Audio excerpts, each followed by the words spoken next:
Olá pessoal, tudo bem com vocês? Meu nome é Vanessa Maciel, eu sou biomédica e hoje a gente vai conversar sobre coloração de Gram.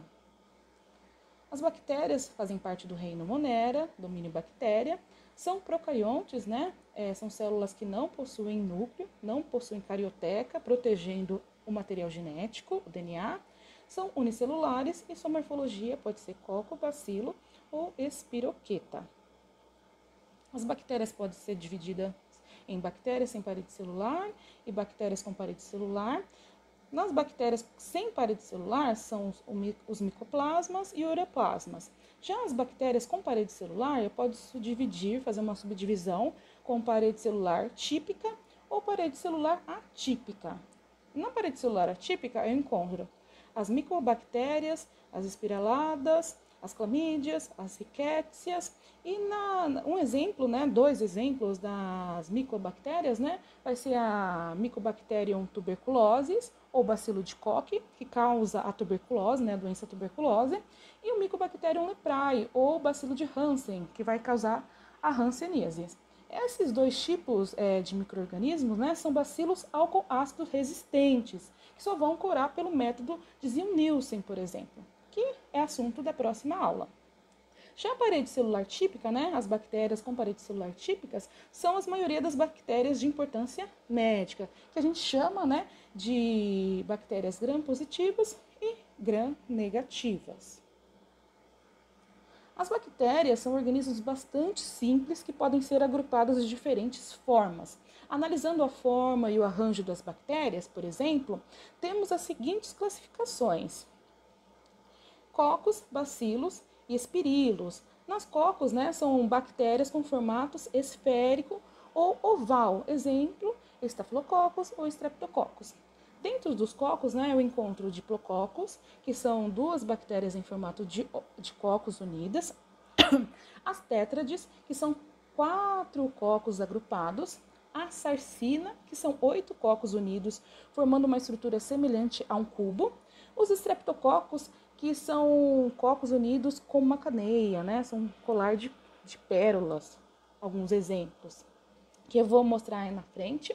E os estafilococos, né? Que são cocos agrupados como cacho de uvas.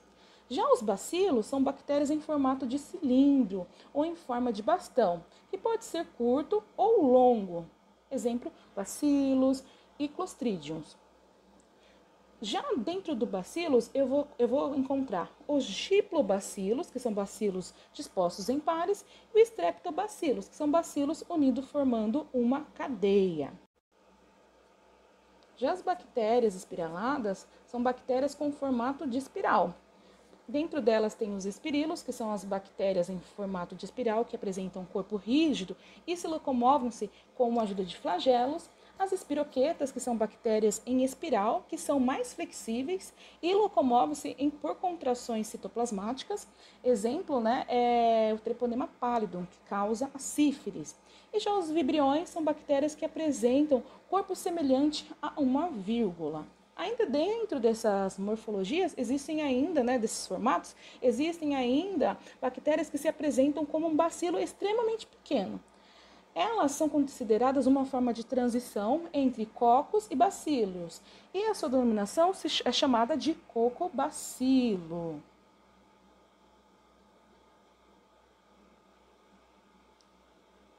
Opa.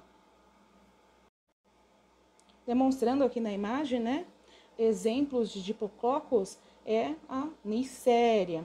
Já as tétrades, que são agrupadas de 4 cocos, e as sarcinas, 8 cocos em forma cúbica. Já os streptococcus são copos agrupados em cadeia, parece um colar de contas, né? Basicamente colar de pérolas, que são os streptococcus. Exemplo, Streptococcus pyogenes, que causa amidalite bacteriana. E os estafilococos, que são os cocos em arranjos irregulares, formato de cacho de uva. Staphylococcus aureus, que está envolvida em vários tipos de infecções bacterianas. Agora falando da parede celular das bactérias, né? Gram-negativa e gram-positiva. Já falamos das formas e dos arranjos bacterianos. Agora vamos diferenciar as bactérias pela sua parede celular. Nas bactérias gram-positivas, eu vou ter uma grande camada de peptidoglicano. Cerca de 90% da parede celular dessas bactérias são compostas por peptidoglicano, que geralmente formam 20 camadas. O restante da parede é composto especialmente por ácido teicoico. Já as bactérias gram-negativas, elas vão ter uma camada fina de peptidoglicano. Cerca de 10% da parede corresponde a peptidoglicano, formando uma camada única ou dupla no máximo. Essa é uma das diferenças principais das bactérias gram-positivas e gram-negativas. Nas bactérias gram-positivas eu vou ter uma camada grande, né, bem espessa de peptidoglicano, e já nas bactérias gram-negativas eu vou ter uma camada fina de peptidoglicano. Outra diferença, né, é o LPS, que é o lipopolissacarídeo, também conhecido como endotoxinas, que forma a parede bacteriana externa das bactérias gram-negativas.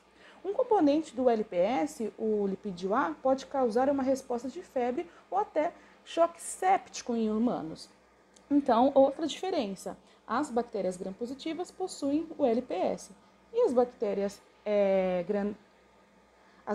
gram-negativas possuem LPS e as bactérias gram-positivas não possuem LPS. Né? Falando de peptidoglicano, ele é muito importante para falar de coloração de gram, né? Que a gente vai conversar um pouco mais à frente. Deixei exemplos aqui, bactérias gram-negativas, são a salmonella, pseudomonas, shigella, E. coli. Já bactérias gram-positivas são streptococcus, estafilococcus. Uma coisa, né, para identificação, mas como que eu vou decorar gram-positiva, a coloração lá que eu vou ver no microscópio, entre gram-negativa e gram-positiva? Pensa, eu estou com saldo negativo no banco, eu vou estar em saldo vermelho, negativo, vermelho. Então você já vai mentalizando, né, essas diferenças. Gram-positiva, eu estou com saldo positivo no banco, eu vou estar em azul. Aqui é a coloração mais arroxeada, né? Mas é um azul arroxeado. Então, essa é uma das formas de lembrar a coloração das gram-negativas e das gram-positivas. Mas a gente vai reforçando nos próximos slides. Agora vamos falar da coloração de gram em si, né?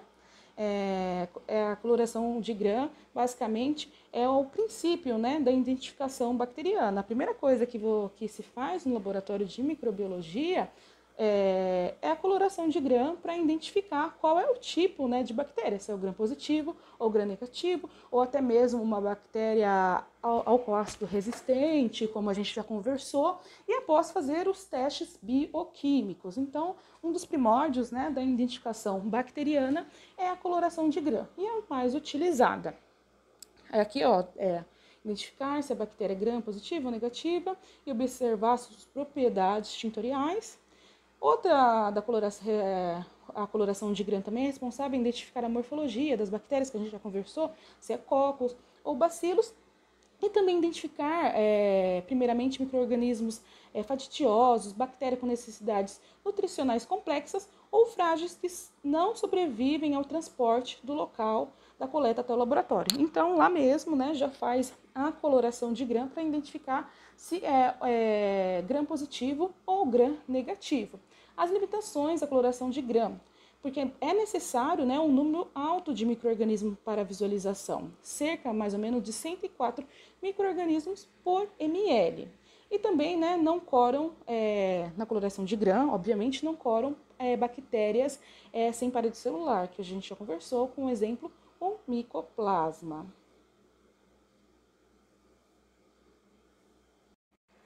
Procedimentos para coloração de grão, né? Primeiramente vai ter que preparar o esfregaço a partir de culturas de bactérias. Após corar os esfregaços pelo método da coloração de grão. E após, né, o terceiro e último, é observar o microscópio óptico sob imersão e identificar a morfologia desse micro-organismo e sua reação frente ao método de grão, a coloração, né? Se vai ser gram positivo ou gram negativo. Aqui, basicamente, eu estou colocando para vocês como é preparado o esfregaço, né? Tem o passo a passo.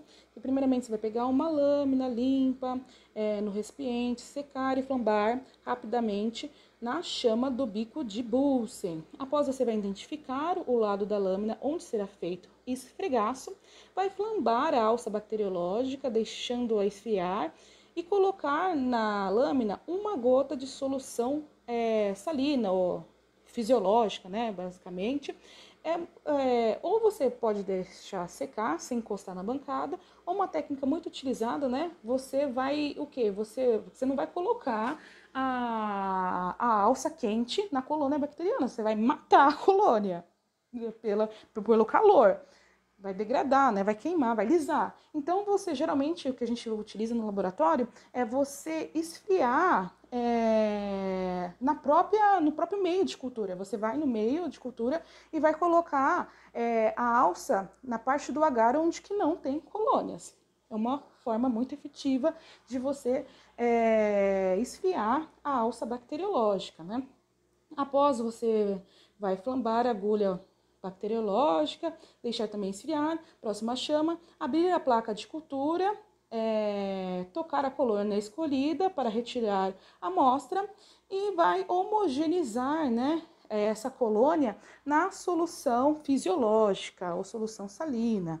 Vai homogeneizar, vai deixar secar nas proximidades da chama. Secou o seu esfregaço, o pequeno esfregaço, após você vai fixar esse esfregaço passando a lâmina do lado oposto, obviamente, né, para você não queimar as bactérias, cerca de 5 vezes no bico de Bunsen, né? E essa você vai fixar pelo calor, pelo fogo.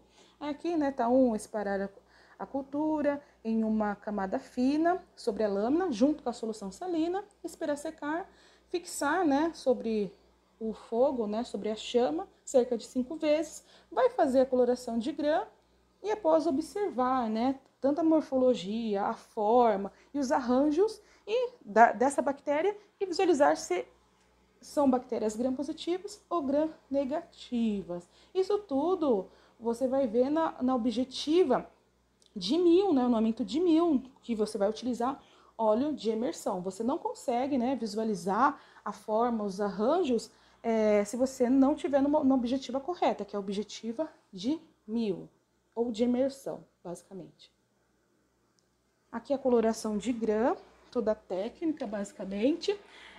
A coloração de grã, para quem não sabe, foi desenvolvida em 1884, há muito tempo atrás, mais de 100 anos, pelo Hans Christian Grahn. E é um dos procedimentos de coloração mais utilizados, dividindo, como eu já falei, as bactérias em 2 grandes grupos, as grãs positivas e as grãs negativas. Nesse procedimento, o esfregaço é fixado pelo calor, como eu já falei, e é coberto por um corante. Após, né, essa fixação, ele vai ser corado por um corante básico violeta. Geralmente, o que a gente utiliza na microbiologia, nos laboratórios, é o cristal violeta. Esse corante confere a cor violeta, basicamente, já fala, a todas as células e é denominado corante primário. Após um curto período de tempo, né, cerca de 1 minuto, o corante violeta é removido com água. E o esfregaço é corado com Lugol, que é um mordente que fixa o corante aos componentes celulares. Quando o mordente é levado aos 2 tipos de bactéria, tanto gram-positiva, gram-negativa, aparece uma cor violeta escura ou roxa. E em seguida, né, você vai lavar novamente, né, essa lâmina e é levada, né, depois você vai colocar o etanol ou a solução etanol-cetona. Essa solução é chamada de solução de descoloração, porque ela vai remover a cor violeta de algumas espécies bacterianas, que a gente vai falar, né, um pouco mais à frente, mas de outras não. Após a remoção do excesso do álcool, a lâmina é recoberta, você vai enxaguar e vai recobrir com corante básico, que a gente pode utilizar, né, a fucsina ou a safranina, que tem a cor rósea. O esfregaço é levado novamente e depois é retirado o excesso de água com papel filtro. Após, né, ele secar, você observa no microscópio. Basicamente, né, o mecanismo de coloração de grã, como eu falei, é muito antigo e muito conhecido. Como eu já dei o spoiler nos slides anteriores, e vocês obviamente conhecem das aulas, né? A bactéria gram-positiva, se você está no positivo, você vai corar em azul, arroxeado. Se é gram-negativo, você vai corar em vermelho, rosado. Isso vai depender da concentração do seu corante. Mas o mecanismo básico, né, que a gente fala, o mecanismo de coloração, se refere à composição, como eu já falei, da parede celular. Sendo que as grãs positivas, elas possuem uma espessa camada de peptidoglicano e ácido teicoico, como a gente conversou, né, na diferenciação das paredes celulares entre as grãs positivas e grãs negativas. E já as grãs negativas possuem uma camada fina de peptidoglicano, sobre a qual se encontra uma camada composta por lipoproteínas, fosfolipídios, proteínas, lipopolissacarídeos, que é o LPS. E durante o processo da coloração, o tratamento com álcool cetona, ele extrai os lipídios dessas bactérias gram-negativas. Daí o resultado, né, vai ter uma porosidade ou permeabilidade aumentada da parede celulares dessas bactérias.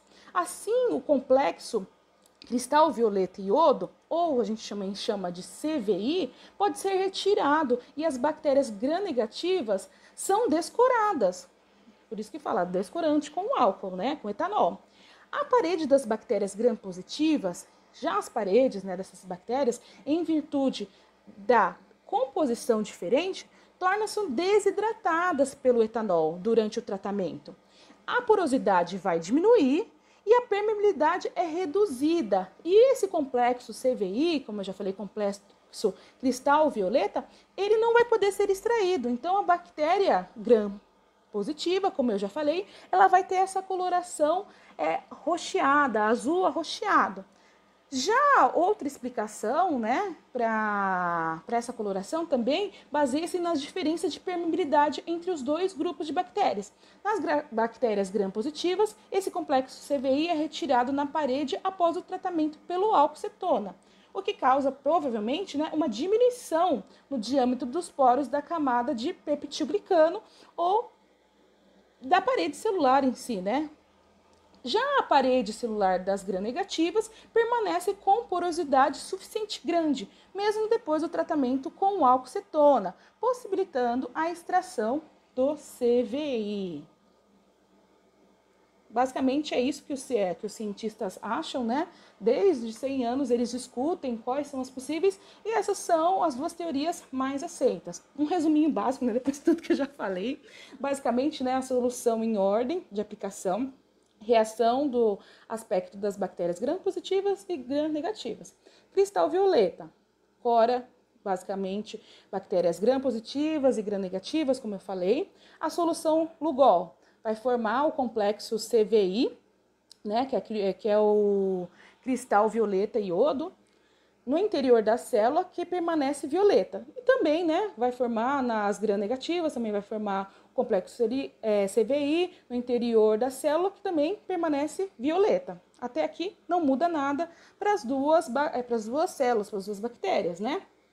Já quando eu vou utilizar o álcool cetona, que ele é um descolorante, né, ele vai descorar, nas bactérias gram-positivas, vai desidratar a parede celular e vai diminuir a porosidade e a permeabilidade. E o complexo CVI não vai poder sair da célula, que permanece violeta. Já nas bactérias gram-negativas, pela extração, né, o álcool ele é solúvel, né, para lipídio, ele é solúvel, os lipídios são solúveis em álcool, basicamente. Então vai extrair a parede celular, aumentando a porosidade, e o complexo CVI vai ser removido da célula, principalmente na hora do enxágue, quando passar a água.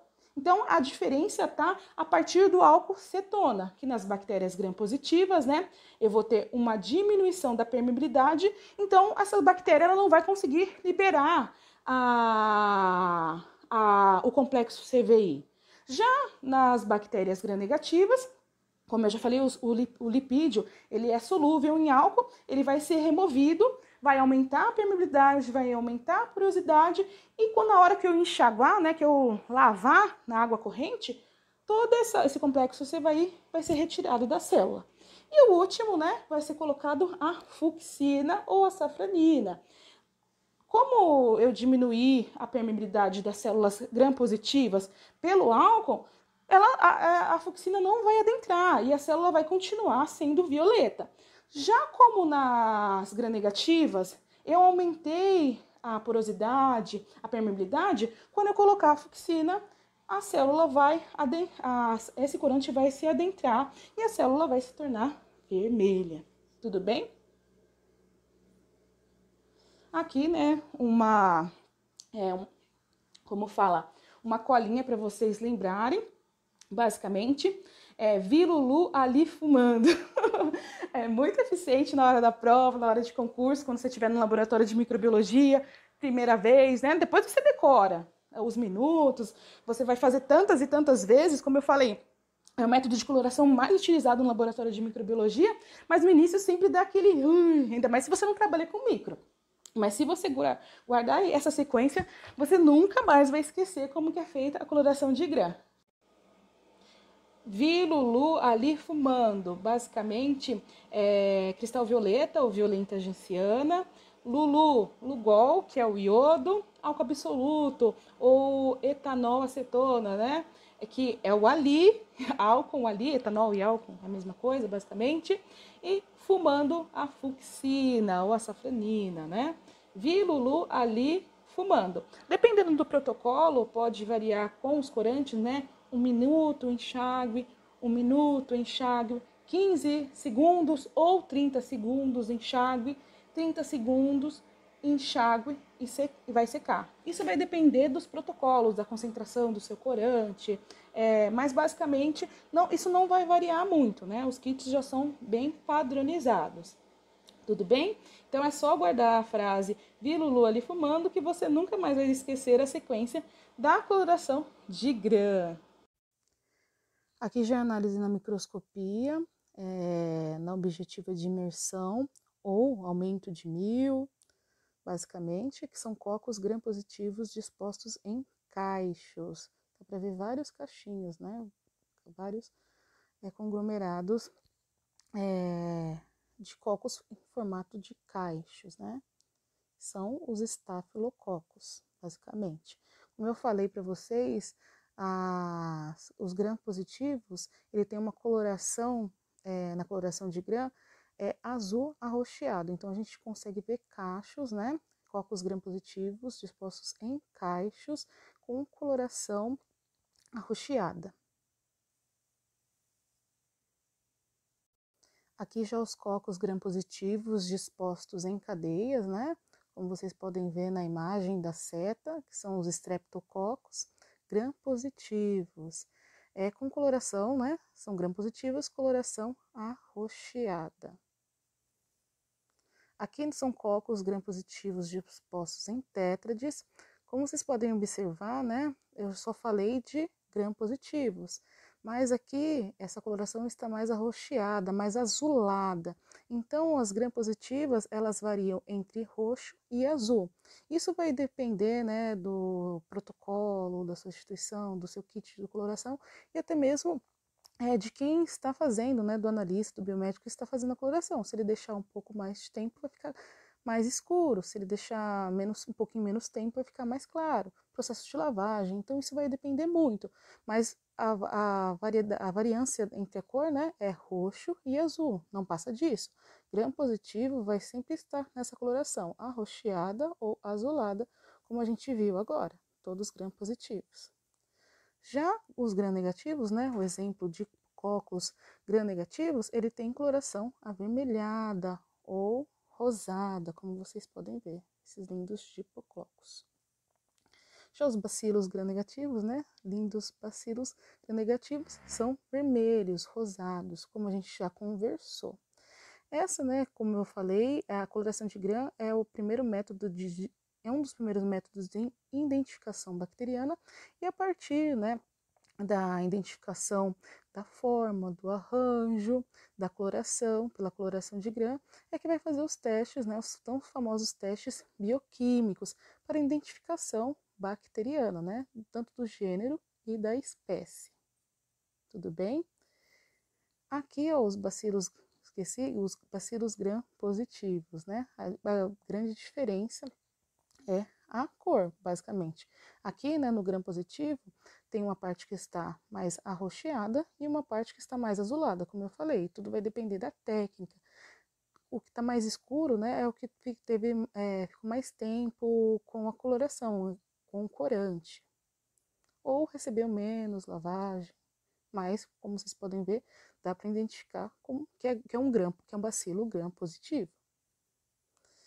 E por hoje é só, pessoal. Quero agradecer a todos pela atenção.